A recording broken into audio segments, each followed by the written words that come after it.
السلام علیکم ورحمۃ اللہ وبرکاتہ۔ الحمدللہ وحدہ والصلاة والسلام علی من لا نبی بعدہ، اما بعد فاعوذ باللہ من الشیطان الرجیم، بسم اللہ الرحمن الرحیم، انما یخشی اللہ من عبادہ العلماء، صدق اللہ العظیم وصدق رسولہ النبی الکریم ونحن علی ذلک لمن الشاہدین والحمد للہ رب العالمین۔ حضرات، کچھ سننے اور سنانے سے قبل ایک مرتبہ آقا نامدار حضور احمد مجتبی محمد مصطفیٰ صلی اللہ تعالیٰ علیہ وسلم کی بارگاہ عالیہ میں درود پاک کا نذرانہ پیش کریں۔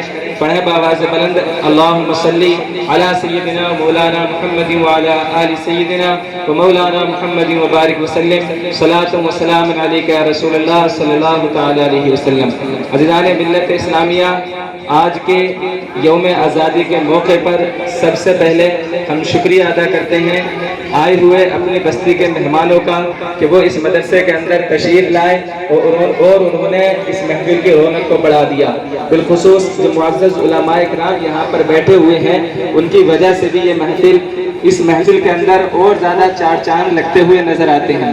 عزیزان ملت اسلامیہ،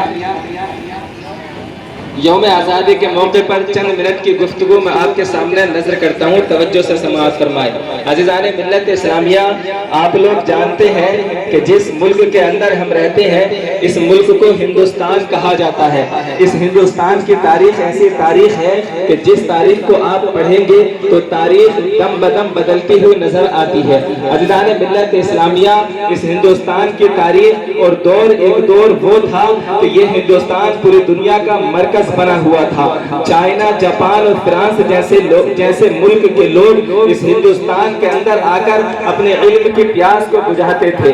عزیزان ملت اسلامیہ، صرف یہی نہیں بلکہ یہ ہندوستان مال اور خزانے کے اعتبار سے بھی بہت قیمتی تھا۔ اس ہندوستان کو گولڈن برڈ کے نام سے یاد کیا جاتا تھا۔ اس ہندوستان کو سونے کی چڑیا کہا جاتا تھا۔ عزیزان ملت اسلامیہ، علم کے اعتبار سے پوری دنیا کا مرکز اگر کوئی ملک تھا تو وہ ہندوستان تھا۔ اپنے مال، سونے اور چاندی اور معدنیات اور جمادات کے اعتبار سے اگر کوئی ملک تھا تمام دنیا کا مرکز تو وہ صرف اور صرف ہندوستان تھا۔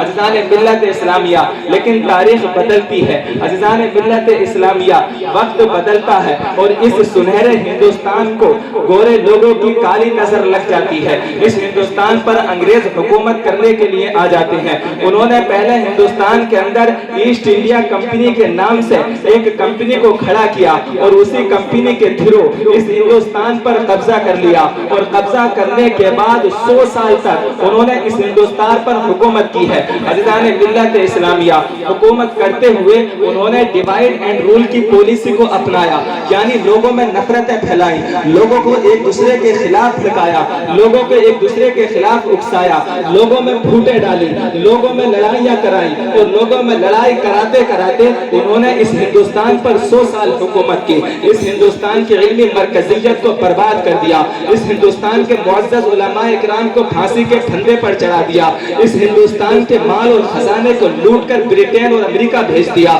اس ہندوستان کو نظر ایسی لگائی کہ اس ہندوستان کو بربادی کے کنارے پر لا کر کھڑا کر دیا۔ اور عزیزان ملت اسلامیہ، انہوں نے صرف اور صرف ہندوستان کے اندر حکومت نہیں کی ہے بلکہ ظلم و تشدد کا وہ دوبارہ ہمارا پیٹ خالی ہو اور ہم ان لاشوں کے گوشت کو دوبارہ کھانے لگ جائے۔ عزیزان ملت اسلامیہ، پوری دہلی کی سڑکیں خون سے لت پت تھیں، پوری دہلی کی عزیزان ملت اسلامیہ قتل و غارت گری کر دی گئی تھی۔ اور یاد کرو جلیانوالے باغ کو، وہاں کے پیڑوں پر ایک ایک آدمی کو باندھ کر سب کو سامنے سے گولی ماری گئی تھی، سب کے سینوں پر گولیاں چلائی گئی تھی۔ وہ ظلم و تشدد کا بازار ان لوگوں نے گرم کر رکھا تھا۔ عزیزان ملت اسلامیہ، پورا ہندوستان پریشان تھا، سارے لوگ پریشان تھے، آخر کیا جائے تو کیا کیا جائے، انگریزوں کے ظلم و تشدد سے آزادی کو کیسے اختیار کیا جائے، کون سی توجیہ اپنائی جائے کہ ان انگریزوں کو ہندوستان سے باہر کر دیا جائے۔ سارے لوگ سوچ میں پڑے ہوئے تھے۔ عزیزان ملت اسلامیہ، میں ایک شخص کی کہانی سنا کر آپ سے رخصت ہونا چاہتا ہوں۔ جب پورا ہندوستان اس ماحول میں گردش کر رہا تھا کہ انگریزوں کو ہندوستان سے کیسے نکالا جائے، انگریزوں کو ہندوستان سے باہر کیسے پھینکا جائے، تو انہیں ایک امید کی کرن نظر آتی ہے۔ مغلیہ حکومت کے آخری شہنشاہ